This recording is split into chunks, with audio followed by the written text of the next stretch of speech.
Welcome everyone to Vested Interest. This is Shane back again for another stock pick of the day video. It is September 23rd, quickly running out of days in September. Pretty soon it'll be on into October and into the fall. Today we're going to take a look at one out of the consumer staple sector, New Oriental Education and Technology Group. This is actually a Chinese company, so we'll take a look and see what we think about them. Now, before we get too far in the video, if you could do me a huge favor, hit that thumbs up button down below if you find any value in this content. If you are a dividend growth investor, make sure you are subscribed to the channel.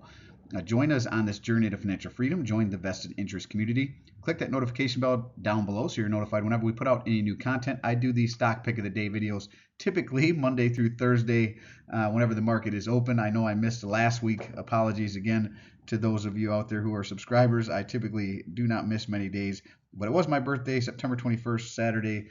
So Thursday, I left work around 3 o'clock, took the day off Friday, met some friends of mine up north from where I'm at, and did some salmon fishing. Had a good time with them. So again, I don't miss a whole lot of days, and typically this is Monday through Thursday, but last Thursday was a day I did miss. Now, I really appreciate all the subscribers out there and everyone who's taking the time to do that. You guys are awesome. The channel continues to grow because of people like you, and doing that does help out with the YouTube algorithm. One other thing that helps out is watching the videos, or as much of the videos as you can. Watch time is one of the metrics that YouTube uses in their algorithms as well, to see how well you like the videos. Again, as well as hitting that thumbs up button. Make sure you're subscribed and click that notification bell.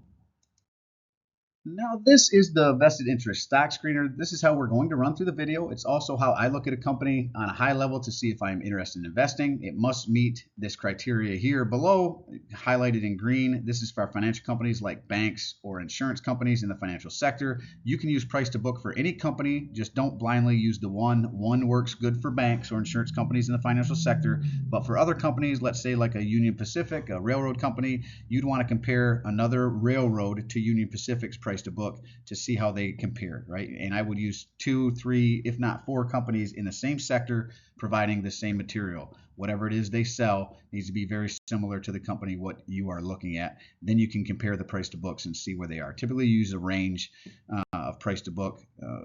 And for banks, like I said, you can use one being fair value, anything under one undervalued, anything over one being overvalued. Again, for banks. Now, jumping back over to New Oriental Education and Technology Group, you can check them out at their webpage at www.neworiental.org. That's www.neworiental.org. www.neworiental.org. That is the homepage where I pulled this information from. Here's a quick overview. As the leading private educational service provider in China, New Oriental offers education for a lifetime, teaching skills that give students a crucial competitive advantage in the workplace and help improve their quality of life. Our wide range of educational programs, services, and products includes language training, overseas and domestic test preparation courses, educational content and software, as well as online education. New Oriental has become the most recognized brand in Chinese private education based on founder Michael Yu's groundbreaking vision. Our innovative and inspirational instruction combines humorous, interactive teaching techniques with traditional Chinese educational values.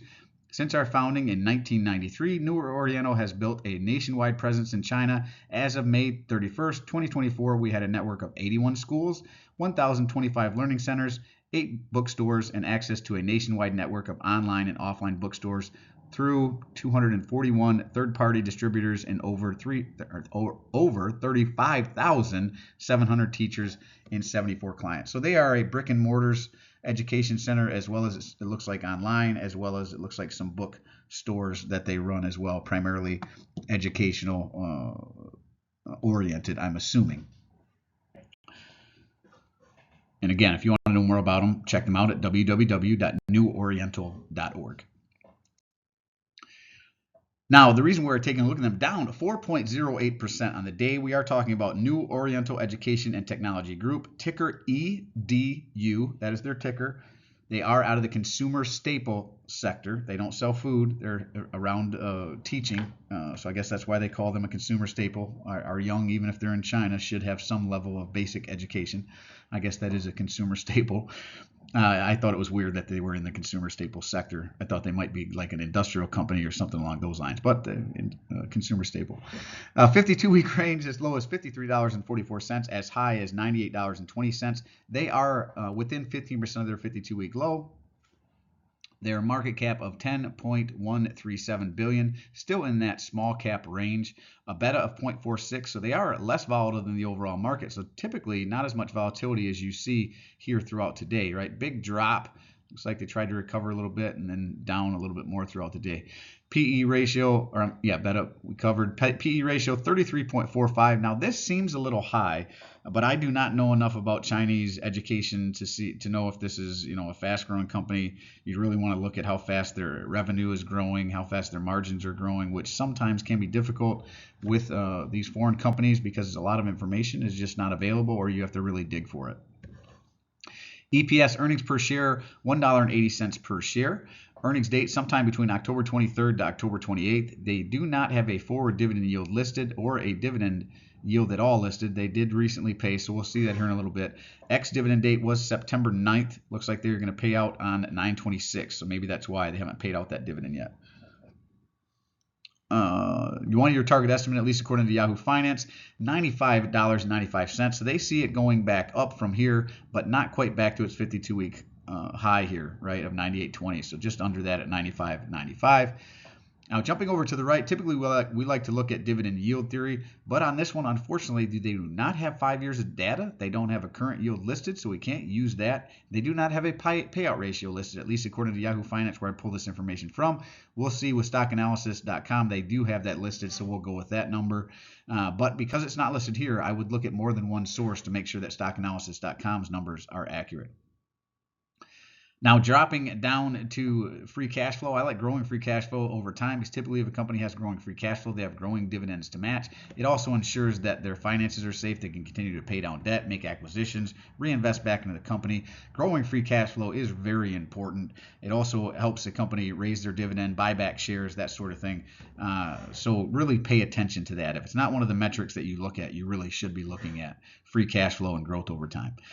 2021, you can see here, $693 million. 2022, huge drop down to negative $1.4 billion in free cash flow. Don't like to see that. 2023 looks like to be a very good year, $827 million in free cash flow. Also repurchased some shares there, $191 million in repurchase of shares. And so far in the trailing 12 months, looks like $1 billion in free cash flow. So since 2022, we've seen growth from a negative growth back to positive growth. But that big drop in 2022, I'm wondering what that's from. That seems awful, like an awful big drop and awful strange, because if you're dealing with education, it seems like your free cash flow should be pretty consistent from year to year. And 2022, I don't believe would have been impacted by the CV19 stuff. That would have been back in 2020. So I'm not sure why they have such a big loss there, but that's something to be concerned with. Now, they are repurchasing their own shares. Looks like at least in 2023 they did. So far in trailing 12 months, they have not continued that trend. I'd like to see a company repurchasing its own shares and pulling shares out of the market. It makes you more of a shareholder, even if you're not investing in that currently or putting any additional money into the position.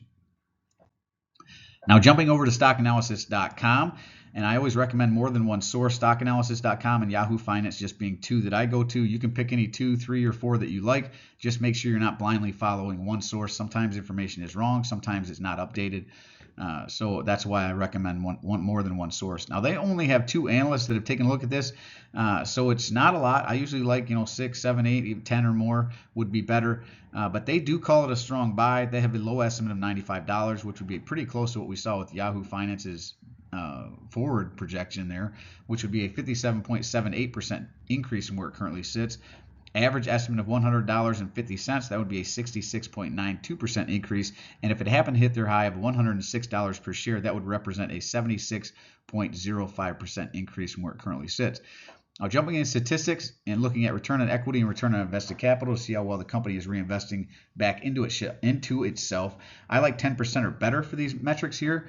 Return on equity for New Oriental Education and Technology Group is only at 8.27, so that's a little lower than I'd like to see. And return on invested capital even lower at 4.88%. That's pretty low. Again, I'd like to see 10% or better, but I don't know how these type of companies that deal in education, private schools, private education centers, how they really do on ROE and ROIC. So this one might be one similar to price to book that you compare to other companies that are also doing private education in China, specifically for this company. Now, dropping down into the statistics, again, I like to look at EPS growth and revenue forecasted is one of the ones I show as well. It's not one of the metrics I use, but I like to see growing revenue. And EPS growth I do use as a metric. I like 5% or better growth projected over the next 5 years. They don't have anything listed for either, so can't really judge them on that. I'd have to do more research. Frequency payout NA. Which leads me to believe they're sporadic. They do have a payout ratio listed 32.22%. No dividend growth. I don't like that. Shows 4 years of dividend payouts, but I only saw 3. Buyback yield of positive 0.96, so they are buying back shares in an efficient manner. Shareholder yield is positive 1.88. We like to see positive shareholder yield. Now, again, I only found 3 payouts. They're saying 4. Maybe they're planning on paying in 2025, I guess. But September 2nd, 2015, I found they paid out 39 cents and some fractions of a penny. 2017, they paid out again 43 cents, always in September, 43 cents. And then most recently, 7 years later in 2024, they paid out 58 cents. So it's very sporadic with their payouts. It does look like they're growing over time, but I would like to see them at least pay out consistently once a year. So this does not give me a lot of confidence they are going to continue to pay this every year. It's more sporadic. It looks like even their payment between 15 and 17, there was a year gap there, right? And then a 7-year gap. So I don't really like that either. Now let's look at the screener. It's probably not, it doesn't look very good. Not a lot of green. Understand the business. We always start there. Pretty much every company, unless it's really just too hard to understand, gets a check there. Growing free cash flow. No, we had the one down year in 2022. A big down year too. It was very odd. Growing dividend. No, they sporadically pay a dividend. It does look like it's grown over the years, but I'm not counting dividend growth from 2015 to 2017 and then to 2024. I'm just not going to do it. Dividend payout ratio is under 75%. Check there. Check valuation based on dividend yield theory. We don't have 5 years of data to look at. Can't do it. Buy below current cost basis. It is within 50% of 52-week low. Return on invested capital and return on equity is not over 10%. No check there. And it did not list earnings per share growth. So I can't say whether or not it is over 5%. So 1, 2, 3, it does not make it onto my watch list. I do believe there are some companies in the Chinese market that are showing, a lot better metrics than United States companies right now. The U.S. market, I know this is listed on the New York Stock Exchange, but it is a foreign company.